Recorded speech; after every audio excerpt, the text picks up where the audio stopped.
ईसा बनकर कभी उतरता, कभी मोहम्मद का दरवेश, कभी यरूशलेम में ईसा मसीह बन जाता है, कभी मक्का मदीना में हजरत मोहम्मद बनकर के पैदा हो जाते हैं और दुनिया को संदेश देते हैं। ईश्वर की दी हुई प्रेरणाओं से समाज को अवगत कराते हैं। ईसा बनकर कभी उतरता, कभी मोहम्मद का दरवेश, गुरु गोविंद सिंह बन जाता है, लिए कृपाण पढ़ाए देश। इसी तरह जब अंग्रेजों ने किया पददलित हिंदुस्तान, उदय हुआ काठियावाड़ में एक अनोखा व्यक्ति महान। और उस समय काल ऐसा था, अभी पिछले 15 अगस्त को हमने बताया था बस्ती जिले का इतिहास 1857, जो स्वतंत्रता चल रही थी, स्वतंत्रता का जो आंदोलन चल रहा था, रानी झांसी के मरते मरते समाप्त हो गया और कंपनी शासन का भारत में अंत। इंग्लैंड का प्रधानमंत्री वहां से गवर्न करने लगा भारत को और ईस्ट इंडिया कंपनी का शासन खत्म करके अंग्रेज सरकार ने डायरेक्ट अपनी हुकूमत कर दी। पहले के हुकूमत में इंग्लैंड गवर्नमेंट और भारत, बीच में ईस्ट इंडिया कंपनी थी, दलाली खाती थी। तो वहां की सरकार ने कहा ईस्ट इंडिया कंपनी को हटाना पड़ेगा, क्योंकि भारत में राजा महाराजा जो नवाब थे, ये उनके शब्द में बदमाशी था।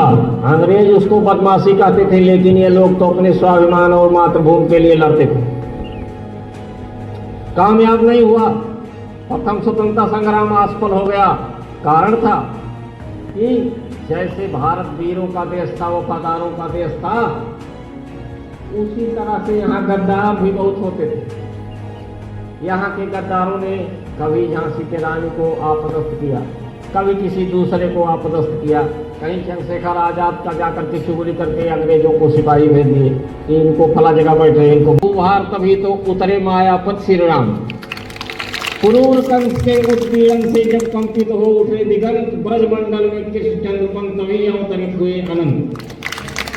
सदाचार का लोप हुआ जब बढ़ने लगे तर्क मतभेद, महावीर गौतम ने आकर तभी हर लिया सबका खेत।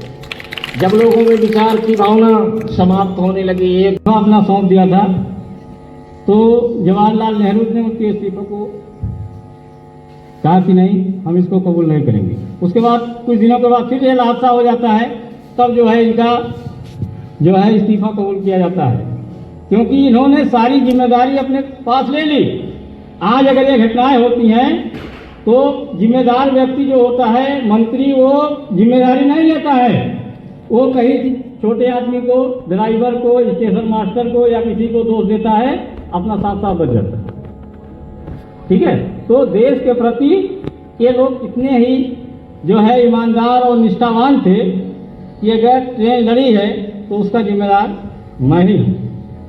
तो इसी परिप्रेक्ष्य में जब दूसरा कार्यकाल आता है इस देश में, हम पर जब जब बढ़ता पाप और कटु अत्याचार, तभी तभी ईश्वर लेता है कोई महापुरुष अवतार। अन्यायी रावण के मत से जब पा सका ना जग विश्राम, हरने को भूभार तभी तो उतरे मायापति श्री राम। क्रूर कंस के उत्पीड़न से जब कंपित हो उठे दिगंत, ब्रजमंडल में कृष्ण चंद्रवन हुए अवतरित तभी अनंत। सदाचार का लोभ हुआ यव, बढ़ने लगे तर्क मतभेद, महावीर गौतम ने आकर तभी हर लिया सबका खेल। मिट्टी घटा सदैव ग्रीष्म पर, लाता है वसंत पतझड़, यही सृष्टि का समय चक्र है, पहले दिन पुनः विस्तार। ईसा बनकर कभी उतरता, कभी मोहम्मद का घर वे, गुरु गोविंद सिंह बन जाता है, लिए कृपाण बढ़ाए केस। ऐसे ही जब अंग्रेजों ने किया प्रचलित हिंदुस्तान, उदय हुआ काठियावाड़ में एक अनोखा व्यक्ति महान। जन्म असली पोरबंदर थी, करमचंद के पिता गणेश, मोहनदास नाम था शिक्षा गांधी उद्बोधन दी। आज उसी गांधी का जीवन चरित्र बताने आया हूँ, जीवन के विस्तृत उपवन में फूल चुनकर लाया हूँ।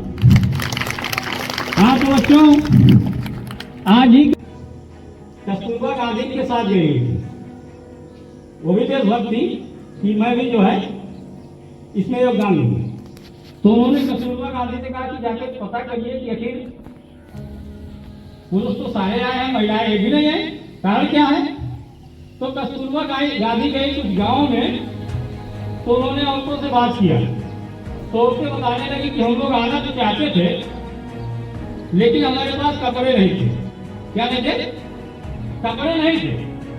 जाने के लिए, घर पर पहनने के लिए कुछ भी बड़ा पुराना हम पहन लेते थे, लेकिन इस घर में हम 4 औरतें हैं और हमारे पास ढंग का एक ही कपड़ा बताया है। और इन्होंने जो कहा है, अगर इन महापुरुषों की गाथा महीने 2 महीने गाई जाए तो भी खत्म होने वाली नहीं। आज जो हम आज़ादी से बैठे हुए हैं, आज़ाद फिजा में सांस ले रहे हैं, ये इन्हीं महापुरुषों की देन है। वरना आज भी हम कहीं खेत में मजदूरी कर रहे होते, हमारे बच्चे भी मजदूरी करते और ये देश गुलाम होता। हिंद पैंटवा पहले ही जैसे का उतरवा कभी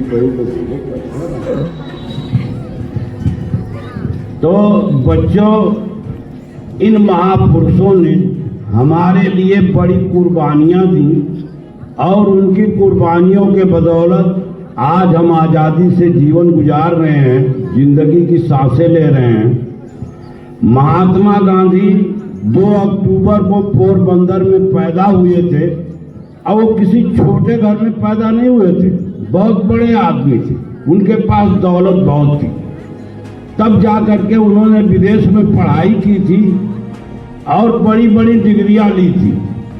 तो वो जब वहाँ अफ्रीका में गए तो एक बार उनको चलती ट्रेन से अंग्रेजों ने उठा के फेंक दिया था।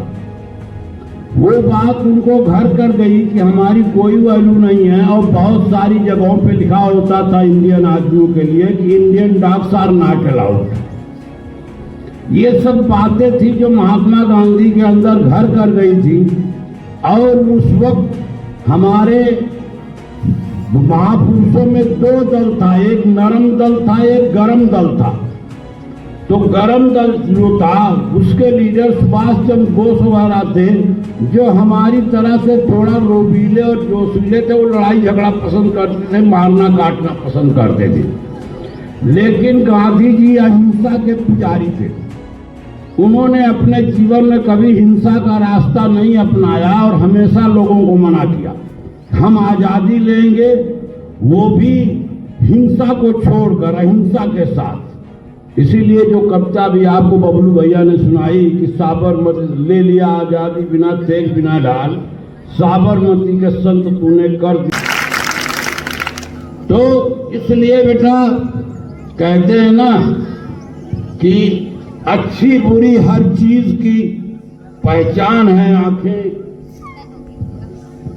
और कुदरत की खिलकत की इनाम है आंखें, और उस मुल्क की सरहद को कोई छू नहीं सकता जिस मुल्क की सरहद की निगहबान है आंखें। तो बेटा अपने अंदर एक जोश पैदा करो, एक उमंग पैदा करो कि जब तक जियोगे देश के लिए, मरोगे देश के लिए। अमीरी गरीबी तो ऊपर वाले की देन है, ये लगा रहेगा। जिसमें देश प्रेम नहीं है उसमें कुछ भी नहीं है। और ये हम